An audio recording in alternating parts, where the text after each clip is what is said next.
Chapter 19, Colonel Cathcart. Colonel Cathcart was a slick, successful, slipshod, unhappy man of 36 who lumbered when he walked and wanted to be a general. He was dashing and dejected, poised and chagrined. He was complacent and insecure, daring in the administrative stratagems he employed to bring himself to the attention of his superiors, and craven in his concern that his schemes might all backfire.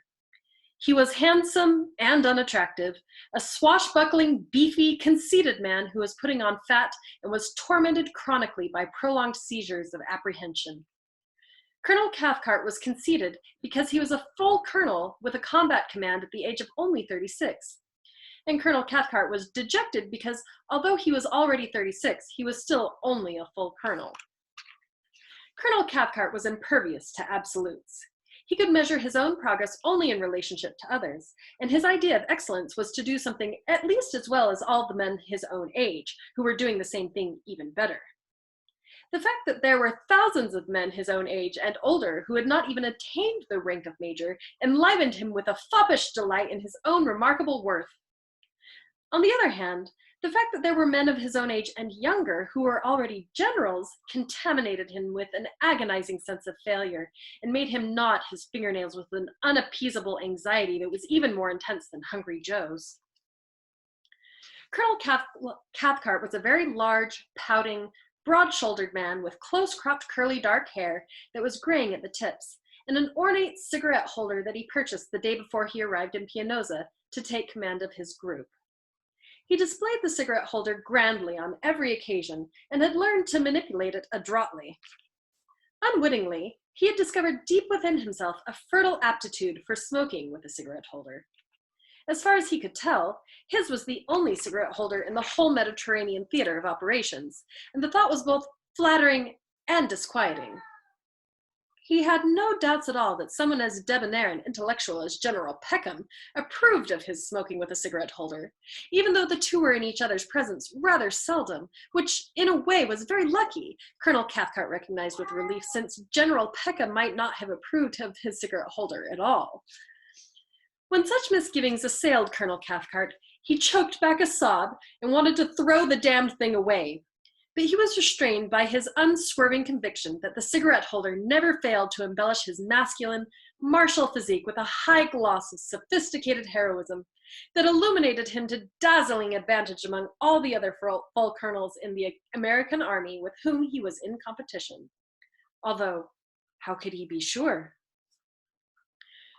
Colonel Cathcart was indefatigable that way, an industrious, intense, dedicated military tactician who calculated day and night in the service of himself. He was his own sarcophagus, a bold and infallible diplomat who was always berating himself disgustedly for all the chances he had missed and kicking himself regretfully for all the errors he had made. He was tense, irritable, bitter, and smug. He was a valorous opportunist who pounced hoggishly upon every opportunity Colonel Corn discovered for him, and trembled in damp despair immediately afterward at the possible consequences he might suffer. He collected rumors greedily and treasured gossip. He believed all the news he heard and had faith in none. He was on the alert constantly for every signal, shrewdly sensitive to relationships and situations that did not exist. He was someone in the know who was always striving pathetically to find out what was going on. He was a blustering, intrepid bully who brooded inconsolably over the terrible and ineradicable impressions he knew he kept making on people of prominence who were scarcely aware that he was even alive. Everybody was persecuting him. Colonel Cathcart lived by his wits in an unstable, arithmetical world of black eyes and feathers in his cap, of overwhelming imaginary triumphs and catastrophic imaginary defeats. He oscillated hourly between anguish and exhilaration, multiplying fantastically the grandeur of his victories and exaggerating tragically the seriousness of his defeats. Nobody ever caught him napping. If word reached him that General Dreedel or General Peckham had been seen smiling, frowning, or doing neither, he could not make himself rest until he had found an acceptable interpretation, and grumbled mullishly until Colonel Corn persuaded him to relax and take things easy. Lieutenant Colonel Corn was a loyal, indispensable ally who got on Colonel Cathcart's nerves. Colonel Cathcart pledged eternal gratitude to Colonel Corn for the ingenious moves he devised, and was furious with him afterward when he realized they might not work. Colonel Cathcart was greatly indebted to Colonel Corn and did not like him at all. The two were very close. Colonel Cathcart was jealous of Colonel Corn's intelligence and had to remind himself often that Colonel Corn was still only a lieutenant colonel, even though he was almost 10 years older than Colonel Cathcart, and that Colonel Corn had obtained his education at a state university. Colonel Cathcart bewailed the miserable fate that had given him for an invaluable assistant someone as common as Colonel Corn. It was degrading to have to depend so thoroughly on a person who had been educated at a state university. If someone did have to become indispensable to him, Colonel Cathcart lamented, it could just as easily have been someone wealthy and well-groomed, someone from a better family who was more mature than Colonel Corn, and who did not treat Colonel Cathcart's desire to become a general as frivolously as Colonel Cathcart secretly suspected Colonel Corn secretly did. Colonel Cathcart wanted to be a general so desperately, he was willing to try anything, even religion, and he summoned the chaplain to his office late one morning, the week after he had raised the number of missions to 60, and pointed abruptly down toward his desk to the copy of the Saturday Evening Post. The colonel wore his khaki shirt collar wide open, exposing a shadow of tough black bristles of beard on his egg-white neck, and had a spongy hanging underlip. He was a person who never tanned, and he kept out of the sun as much as possible to avoid burning. The colonel was more than a head taller than the chaplain, and over twice as broad, and his swollen, overbearing authority made the chaplain feel frail and sickly by contrast. "Take a look, chaplain," Colonel Cathcart directed, screwing a cigarette into his holder and seating himself affluently in the swivel chair behind his desk. "Let me know what you think." The chaplain looked down at the open magazine compliantly and saw an editorial spread dealing with an American bomber group in England whose chaplain said prayers in the briefing room before each mission. The chaplain almost wept with happiness when he realized the colonel was not going to holler at him. The two had hardly spoken since the tumultuous evening Colonel Cathcart had thrown him out of the officers' club at General Dreedle's bidding after Chief White Halfoot had punched Colonel Moodus in the nose. The chaplain's initial fear had been that the colonel intended reprimanding him for having gone back into the officers' club without permission the evening before. He had gone there with Yossarian and Dunbar, after the two had come unexpectedly to his tent in the clearing in the woods to ask him to join them. Intimidated as he was by Colonel Cathcart, he nevertheless found it easier to brave his displeasure than to decline the thoughtful invitation of his two new friends, whom he had met on one of the hospital visits just a few weeks before, and who had worked so effectively to insulate him against the myriad social vicissitudes involved in his official duty to live on the closest terms of familiarity with more than 900 unfamiliar officers and enlisted men who thought him an odd duck. The chaplain glued his eyes to the pages of the magazine. He studied each photograph twice and read the captions intently as he organized his response to the colonel's question into a grammatically complete sentence that he rehearsed and reorganized in his mind a considerable number of times before he was finally able to muster the courage to reply. "I think that saying prayers before each mission is a very moral and highly laudatory procedure, sir," he offered timidly and waited. "Yeah," said the colonel. "But I want to know if you think they'll work here." "Yes, sir," answered the chaplain after a few moments. "I should think they would." "Then I'd like to give it a try." The colonel's ponderous, farinaceous cheeks were tinted suddenly with glowing patches of enthusiasm. He rose to his feet and began walking around excitedly. "Look how much good they've done for these people in England. Here's a picture of a colonel in the Saturday Evening Post whose chaplain conducts prayers before each mission. If the prayers work for him, they should work for us.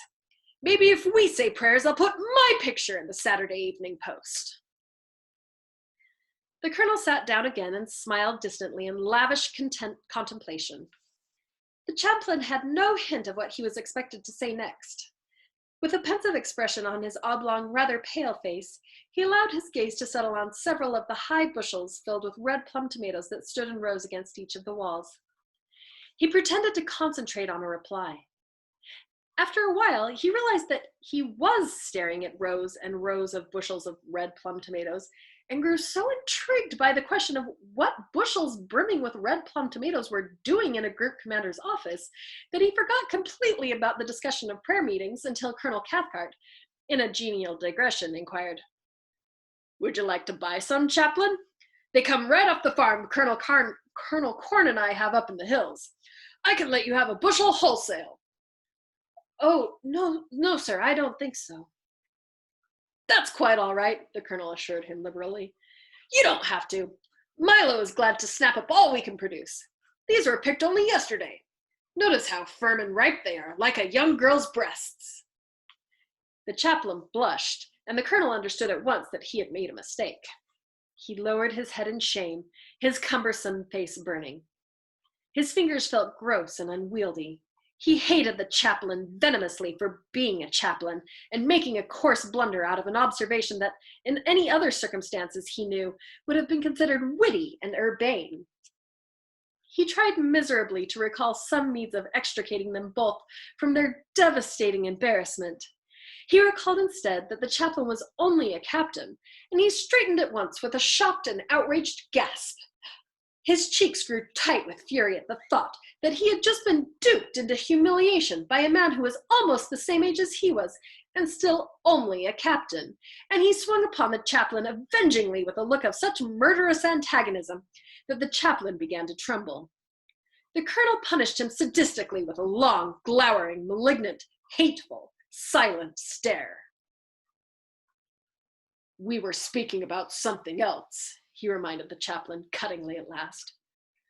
"We were not speaking about the firm, ripe breasts of young girls, but about something else entirely. We were speaking about conducting religious services in the briefing room before each mission. Is there any reason why we can't?" "No, sir," the chaplain mumbled. "Then we'll begin this afternoon's mission." The colonel's hostility softened gradually as he applied himself to the details. "Now, I want you to give a lot of thought to the kind of prayers we're going to say. And I don't want anything heavy or sad. I'd like you to keep it light and snappy, something that will send the boys out feeling pretty good. Do you know what I mean? I don't want any of this kingdom of God or valley of death stuff. That's all too negative. What are you making such a sour face for?" I'm sorry, sir," the chaplain stammered. "I happened to be thinking of the 23rd Psalm just as you said that." "How does that one go?" "That's the one you were just referring to, sir. The Lord is my shepherd. That's the one I was just referring to. It's out. What else have you got?" "Save me, O God, for the waters are come in unto—" "No waters," the colonel decided, blowing ruggedly into his cigarette holder after flipping the butt down into his combed brass ashtray. "Why don't we try something musical? How about the harps on the willows?" "That has the rivers of Babylon in it, sir," the chaplain replied. "There we sat down, yea, we wept, when we remembered Zion." "Zion? Let's forget about that one right now. I'd like to know how that one even got in there. Haven't you got anything humorous that stays away from waters and valleys and God? I'd like to keep away from the subject of religion altogether if we can." The chaplain was apologetic.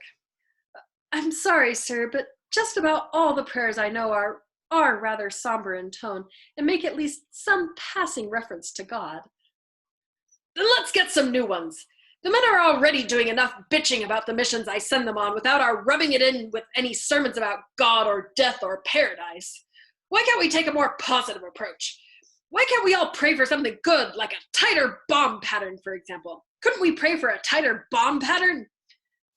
"Well, yes, sir, I suppose so," the chaplain answered hesitantly. "You wouldn't even need me if that's all you wanted to do. You could do that yourself." "I know I could," the colonel responded tartly. "But what do you think you're here for? I could shop for my own food too, but that's Milo's job, and that's why he's doing it for every group in the area. Your job is to lead us in prayer, And from now on, you're going to lead us in a prayer for a tighter bomb pattern before every mission. Is that clear? I think a tighter bomb pattern is something really worth praying for. It will be a feather in all our caps with General Peckham. General Peckham feels it makes a much nicer aerial photograph when the bombs explode close together. General Peckham, sir? That's right, Chaplain, the colonel replied, chuckling paternally at the chaplain's look of puzzlement. I wouldn't want this to get around, but it looks like General Dreidel is finally on the way out, and that General Peckham is slated to replace him. Frankly, I'm not going to be sorry to see that happen. General Peckham is a very good man, and I think we'll all be much better off under him. On the other hand, it might never take place, and we'd all still remain under General Dreidel. Frankly, I wouldn't be sorry to see that happen either, because General Dreidel is another very good man, and I think we'll all be much better off under him, too. I hope you're going to keep all this under your hat, Chaplain. I wouldn't want either one to get the idea that I was throwing my support on the side of the other. Yes, sir. That's good, the colonel exclaimed and stood up jovially. But all this gossip isn't getting us into the Saturday Evening Post, eh, Chaplain? Let's see what kind of procedure we can evolve. Incidentally, Chaplain, not a word about this beforehand to Colonel Corn, understand? Yes, sir. Colonel Cathcart began tramping back and forth reflectively in the narrow corridors left between his bushels of plum tomatoes and the desk and wooden chairs in the center of the room. I suppose we'll have to keep you waiting outside until the briefing is over, because all that information is classified. We can slip you in while Major Danby is synchronizing the watches. I don't think there's anything secret about the right time. We'll allocate about a minute and a half for you in the schedule. Will a minute and a half be enough? Yes, sir. If it doesn't include the time necessary to excuse the atheists from the room and admit the enlisted men. Colonel Cathcart stopped in his tracks. What atheists? He bellowed defensively, his whole manner changing in a flash to one of virtuous and belligerent denial. There are no atheists in my outfit. Atheism is against the law, isn't it? No, sir. It isn't? The colonel was surprised. Then it's un-American, isn't it? I'm not sure, sir, answered the chaplain. Well, I am, the colonel declared. I'm not going to disrupt our religious services just to accommodate a bunch of lousy atheists. They're getting no special privileges from me. They can stay right where they are and pray with the rest of us. And what's all this about enlisted men? Just how the hell did they get into this act? The chaplain felt his face flush. I'm sorry, sir. I just assumed you would want the enlisted men to be present, since they would be going along on the same mission. Well, I don't. They've got a god and a chaplain of their own, haven't they? No, sir. What are you talking about? You mean they pray to the same god we do? Yes, sir. And he listens? I think so, sir. Well, I'll be damned, remarked the colonel, and he snorted to himself in quizzical amusement. His spirits drooped suddenly a moment later as he ran his hand nervously over his short black-graying curls. Do you really think it's a good idea to let the enlisted men in? He asked with concern. I should think it only proper, sir. I'd like to keep them out, confided the colonel, and began cracking his knuckles savagely as he wandered back and forth. Oh, don't get me wrong, Chaplain. It isn't that I think the enlisted men are dirty, common, and inferior. It's just that we don't have enough room. Frankly, though, I just assumed the officers and enlisted men didn't fraternize in the briefing room. They see enough of each other during the mission, it seems to me. Some of my very best friends are enlisted men, you understand, but that's about as close as I care to let them come. Honestly now, Chaplain, you wouldn't want your sister to marry an enlisted man, would you? My sister is an enlisted man, sir, the chaplain replied. The colonel stopped in his tracks again and eyed the chaplain sharply to make sure he was not being ridiculed. Just what do you mean by that remark, Chaplain? Are you trying to be funny? Oh, no, sir, the chaplain hastened to explain with a look of excruciating discomfort. She's a master sergeant in the Marines. The colonel had never liked the chaplain, and now he loathed and distrusted him.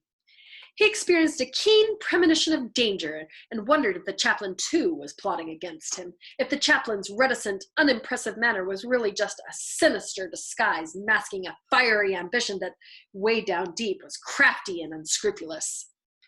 There was something funny about the chaplain, and the colonel soon detected what it was.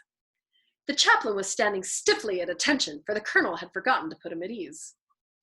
Let him stay that way, the colonel decided vindictively, just to show him who was boss, and to safeguard him against any loss of dignity that might devolve from him acknowledging the omission. Colonel Cathcart was drawn hypnotically toward the window with a massive, dull stare of moody introspection. The enlisted men were always treacherous, he decided. He looked downward in mournful gloom at the skeet shooting range he had ordered built for the officers of his headquarters staff, and he recalled the mortifying afternoon General Dreedel had tongue-lashed him ruthlessly in front of Colonel Corn and Major Danby, and ordered him to throw open the range to all the enlisted men and officers on combat duty. The skeet shooting range had been a real black eye for him, Colonel Cathcart was forced to conclude. He was positive that General Dreedel had never forgotten it, even though he was positive that General Dreedel didn't even remember it, which was really very unjust, Colonel Cathcart lamented, since the idea of a skeet shooting range itself should have been a real feather in his cap, even though it had been such a real black eye. Colonel Cathcart was helpless to assess exactly how much ground he had gained or lost with his goddamn skeet shooting range, and wished that Colonel Corn were in his office right then to evaluate the entire episode for him still one more time and assuage his fears. It was all very perplexing, all very discouraging. Colonel Cathcart took the cigarette holder out of his mouth, stood it on end inside the pocket of his shirt, and began gnawing on the fingernails of both hands grievously. Everybody was against him, and he was sick to his soul that Colonel Corn was not with him in this moment of crisis to help him decide what to do about the prayer meetings. He had almost no faith at all in the chaplain, who was still only a captain. "Do you think," he asked, "that keeping the enlisted men out might interfere with our chances of getting results?" The chaplain hesitated, feeling himself on unfamiliar ground again. "Yes, sir," he replied finally. "I think it's conceivable that such an action could interfere with your chances of having the prayers for a tighter bomb pattern answered." "I wasn't even thinking about that," cried the colonel, with his eyes blinking and splashing like puddles. "You mean that God might even decide to punish me by giving us a looser bomb pattern?" "Yes, sir," said the chaplain. "It's conceivable he might." "The hell with it, then," the colonel asserted in a huff of independence. "I'm not going to set these damned prayer meetings up just to make things worse than they are." With a scornful snicker, he settled himself behind his desk, replaced the empty cigarette holder in his mouth, and lapsed into parturient silence for a few moments.